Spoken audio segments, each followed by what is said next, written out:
Welcome to Sweet Life Beat Life. We hope this video helps. You need compatible software and proximity. Start now. Make sure the Apple Watch is on and the iPad unlocked. Enable Bluetooth and Wi-Fi on both.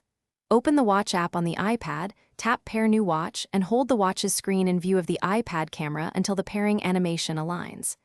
This establishes the secure handshake, a quick exchange of encryption keys, so data sync can begin.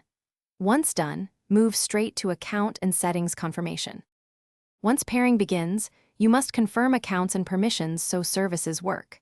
Sign into the same Apple ID on both devices and enable iCloud and health synchronization.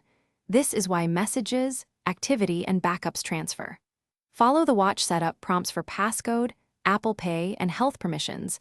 Make deliberate choices because these control privacy and functionality. Install or choose which apps to sync from the iPad. Set notification and watch face preferences so the watch behaves the way you expect. Finish by confirming that messages, activity rings, and apps appear on the watch. Give syncing a few minutes. If something stalls, restart both devices and make sure Bluetooth and Wi-Fi are on, then reopen the watch app and retry. This fixes most transient issues. If you still have trouble, unpair and erase the watch, then set it up from scratch with the same Apple ID. That removes corrupted states and forces a clean sync. Keep calm, follow steps, and retry. Thanks for watching. Consider subscribing if we helped you.